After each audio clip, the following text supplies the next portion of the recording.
सारे ही है। तो भाईजान कल जिस तरह से जो मैच खेला गया उस मैच के ऊपर बात होना अब खत्म हो चुकी है। उस मैच के अंदर जो आखिर में हुआ ना उसके ऊपर इतनी बात हो रही है कि बेन स्टोक क्यों आए, बेन स्टोक ने क्यों पहले हाथ बढ़ा दिया, इतनी दूर से ही बेन स्टोक आ गए, खुद ही फैसला करके आ गए, अपना फैसला भी खुद कर लिया, दूसरों का भी फैसला खुद कर लिया कि नहीं ये सेंचुरी भी नहीं मारेंगे। सब कुछ जो है वो अपने ऊपर ही रखकर उन्होंने खत्म करने की कोशिश की। बड़ी तनकीद की जद में बेन। देखिए जब ये सीन हुआ था एक्चुअली वो हमने देखा नहीं था क्योंकि हम एक टीवी चैनल के साथ भी, आपको पता है अक्सर हम शोज में होते हैं, तो हम एक निजी चैनल के साथ जुड़े हुए थे। तो वो एक्चुअली उस टाइम का जो हिस्सा था वो 15-16 मिनट का वो हम मिस कर गए थे, वो हमने नहीं देखा था। लेकिन हमने बाद में फिर वो देखा,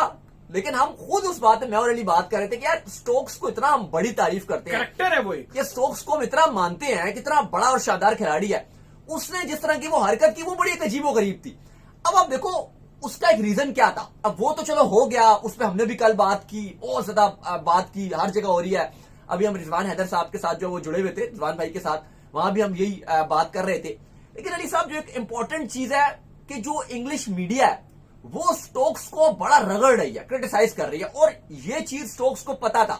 कि मैं प्रेशर फील करूंगा क्योंकि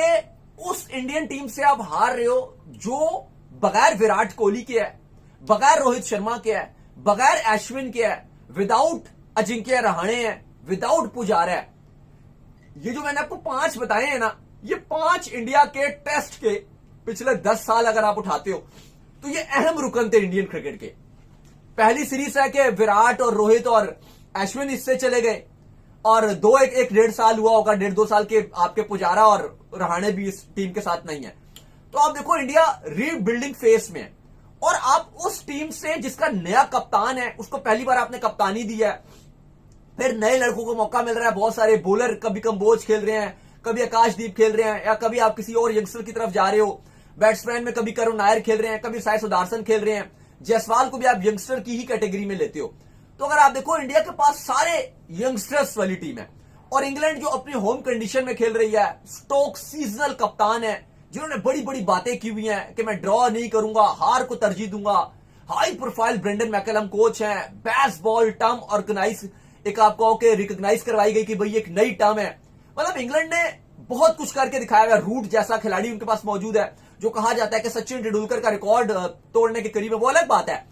कि जो 2019 के बाद से हमें इंग्लिश कंडीशन की विकेट्स मिलती हैं वो बड़े फ्लैट विकेट मिलते हैं, लेकिन जो भी है वो तेंदुलकर का रिकॉर्ड तोड़ने के करीब है, पॉन्टिंग का रिकॉर्ड तोड़ दिया है। तो ये सब चीजें चल रही हैं, हैरी ब्रूक है, रन भी बना रहे हैं, तेज भी खेल रहे हैं, टेस्ट की रैंकिंग में भी आपको टॉप पे नजर आते हैं। फिर बेन डकेट है, ओली पोप है, जैक क्रॉले हैं, मतलब बड़े बड़े आपको ऐसे नाम नजर आते हैं जो बड़े शानदार खिलाड़ी हैं, जोफ्रा जैसे एक्सप्रेस बॉलर नजर आते हैं। साथियों, हमारे देश में एक चीज नियम बन चुकी है, हम जिस चीज का बैकआउट करते हैं वो चीज ही हिट हो जाती है। ऐसा कारण है साथियों कि हम जिन चीज का बैकआउट करते हैं वो ट्रेंडिंग पे आ जाता है, ट्रेंड पे आने के बाद लोग उसे देखने लगते हैं और उसके बाद वो कमाई कर जाती है, पैसा छाप जाता है। जैसे हमने फिल्मों के बारे में भी कई बार देखा है कि जैसे हमने कितने फिल्मों का विरोध किया लेकिन उसके बावजूद वो फिल्म हिट हो गई। हालांकि भले वो हिट हुई या ना हुई हो, लेकिन हमें बता दिया जाता है, ऐसे आंकड़े दिखा दिया जाता है कि वो चीज़ें हिट हो गई हो। वैसा ही अब प्रदर्शन हमें देखने को मिल रहा है एशिया कप को लेकर कि किस तरीके से इंडियन क्रिकेट फैन का भावनाओं को चोट पहुँचाते हुए बीसीसीआई ने फैसला कर लिया कि किसी भी तरीके से अब पाकिस्तान और इंडिया का मैच होकर रहेगा, वो भी इंडिया के बाहर, वो भी जबकि इंडिया जो होस्ट कंट्री है उसके बावजूद भी ये खेल पे खेल खेली जा रही है, लोगों को गुमराह कर रही सोच रही है। अब जब बायलैटरल सीरीज इतना तुम नहीं खेल रहे हो कभी तो खा कर पहले तुम इस तो आईसीसी का टूर्नामेंट है, किसी तरह से हम खेलना पड़ेगा। अब कौन सा आईसीसी टूर्नामेंट है, एशिया कप। बीसीसीआई के पास तो रेवेन्यू जनरेट करने का और भी तरीके हैं। एशिया कप में हाँ कर दिए ना कर दिए, क्या पॉलिसी रह गई है भारत सरकार की ऐसे में? अगर भारत सरकार ये भी नहीं मनवा पा रही है बीसीसीआई से कि किसी भी तरीके से इसमें ना खेले, भाई भारत की पॉलिसी पता नहीं, लोकतंत्र जनता का सरकार कहलाने लायक अब क्या कहूँ मैं इस पर। जनता की तो कोई बात यहाँ सुन ही नहीं रहा है। भारत की 140 करोड़ आबादी का यूज करके ये पैसे पे पैसे छापते जाते हैं बीसीसीआई, उसके बाद जब कोई फैसला लेना होता है तो अपने हिसाब से लेकिन अब आप देखो कि उस टीम के साथ अगर आप सीरीज नहीं बचा पाते, अभी तक आप जीते नहीं हो, 4 टेस्ट मैच हो गए, अभी भी अगर आप ये बोल रहे हो कि भाई सीरीज अभी भी वहीं पर खड़ी हुई है कि ओवल का टेस्ट मैच जो 5th टेस्ट मैच है वो डिसाइड करेगा, तो फिर आप पर क्रिटिसाइज होगा। और यही वजह, वैसे तो माइकल वॉन ने छेड़खानी के लिए ट्वीट भी किया कि भाई मेरी जो प्रिडिक्शन थी वो तो कायम है, 3-1 से, क्योंकि अभी 2-1 चल रहा है, तो पांचवा अगर इंग्लैंड जीत जाएगा तो हो जाएगा 3-1। वसीम जाफर के साथ बड़ा शुक्र लगाते हैं ना, फिर उन्होंने भी कहा ये ना हो कि आखिरी टेस्ट में फिर ऐसे करके हैंडशेक हो गए, तो बिल्कुल ठीक है ये बराबर ही हो भी चल रहा था। जोनाथन ट्रॉट ने स्टोक्स का साथ दिया। इंग्लिश मीडिया में भी कहीं ना कहीं वो तो इंडिया को क्रिटिसाइज चलो कर ही कर रहे हैं जी कि सुंदर और जडेजा ने सेल्फिश 100 बना दिया, चलो ये तो चल रहा था। लेकिन दूसरी तरफ से उनको भी पता है कि जो फाइट बैक इंडिया की तरफ से हुआ है बहुत स्ट्रांग, वहीं पर क्रिटिसाइज किया जा रहा है ब्रेंडन मैकलम की स्ट्रेटजी के ऊपर कि भाई आपको थोड़ा जल्दी डिक्लेयर करना चाहिए था, आप 6:45 तक क्यों ले गए, आप सेकंड इनिंग में आप चांस लेते कि चलो अगर इंडिया को आउट करते थोड़ा टारगेट भी होता, आप चेस के लिए जाते। मैच के बाद तो आप कुछ भी कह सकते हो ना, लेकिन उस टाइम सिनेरियो में क्रिटिसाइज किया जा रहा है। तो ये सारी चीजें हैं जो इंग्लिश मीडिया इस टाइम हैवी क्रिटिसाइज कर रही है स्टोक्स को, ब्रेंडन मैकलम को, उनकी अप्रोच के ऊपर। बहुत टाइम के बाद लियाम डॉसन को टीम में एंट्री कराई गई, लगभग 8 साल के बाद वापसी हुई है, लेकिन उनकी भी कोई फॉर्म नहीं थी, कुछ नहीं कर सके, बॉलिंग में कुछ नहीं कर सके, वो भी क्रिटिसाइज हो रहा है। तो इस टाइम जो इंग्लिश टीम है वो शदीद आपको के क्रिटिसिज्म के अंडर है, इवन क्योंकि जीता हुआ ये मैच थे।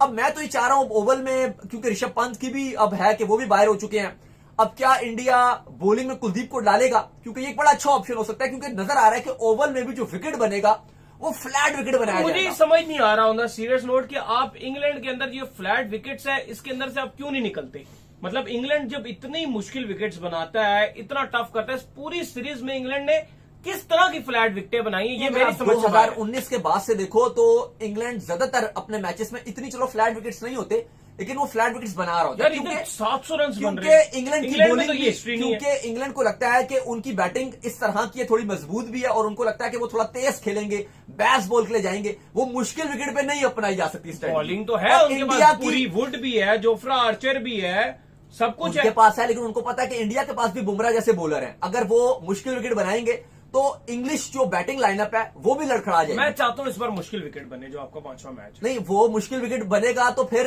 इंडिया का भी चांस रहेगा जीतने के लिए, और अगर ये टेस्ट मैच ड्रॉ हो जाता है तो इंग्लैंड को फायदा है। लेकिन अगर ये मैच का नतीजा आता है, इंडिया तो हार रहा है ना, अगर इंग्लैंड भी जीत जाता है तो भी इंग्लैंड खुश है, अगर मैच ड्रॉ हो जाता है तो भी इंग्लैंड खुश है, लेकिन अगर इंडिया जीत जाता है तो इंग्लैंड के लिए नुकसान है, क्योंकि सीरीज बराबर हो जाएगी। जो नजर आ रहा है कि पिच ऐसे ही आपको मिलनी है, बिल्कुल फ्लैट विकेट मिलेगा, और मुझे लगता है कि उस हिसाब से इंडिया को कुलदीप की एंट्री करनी चाहिए, क्योंकि जब इतनी फ्लैट विकेट्स होती हैं, जितना भी आप बोल लो इंग्लिश टीम के पास एक्सपीरियंस, आप कह लो कि वहां पे अच्छा कर रहे हैं, रूट रन बना रहे हैं, बाकी सब बना रहे हैं, डकेट शकेट सब रन बना रहे हैं, अगर आप यहां पे कुलदीप की एंट्री मारोगे वो स्पिन में स्ट्रगल करेंगे। ये तो बात में बिल्कुल बात सही की है। खैर इसके बाद जो अपडेट आ रही है जी हमारे पास, वो अपडेट ये आ रही है कि इस वक्त जो है बीसीसीआई बहुत हैवी क्रिटिसिज्म की जद में है, क्योंकि शेड्यूल जो है वो एशिया कप का आ चुका है, और सबको ऐसा लग रहा था कि शायद इंडिया में स्पेशली जो फैंस है कि एशिया कप शायद इस बार ना हो, हमें भी यही लग रहा था। जेन्युइन बात है कि चीजें बड़ी मुश्किल हुई थी, WCL का जिस तरह से मैच नहीं हुआ, लेकिन सबके चलते जो है शेड्यूल आ गया। तो अब इस टाइम जो है वो इंडिया जो बीसीसीआई है उनको बहुत ज्यादा रगड़ा जा रहा है। सिर्फ एक बंदे हैं सौरव गंगुली दादा, जिन्होंने ये बोल दिया है कि भाई आपका जो एशिया कप है ये होना चाहिए, आपको मूव ऑन करना चाहिए, गेम मस्ट गो ऑन जो होना चाहिए, जिस पर उनको भी बहुत ज्यादा रगड़ा लगाया जा रहा है इस वक्त सोशल मीडिया से बीसीसीआई बातचीत। और साथियों, इस पर आपका क्या राय है कि क्या एशिया कप को सच में इंडिया और पाकिस्तान के बीच में जो ये मैच होगा, क्या बीसीसीआई का ये फैसला बिल्कुल सही है या गलत है आपके हिसाब से? क्योंकि साथियों, इंडियन क्रिकेट फैन का कुछ तो पता चलना चाहिए विचार कि असल में इंडियन क्रिकेट फैन क्या चाहती थी।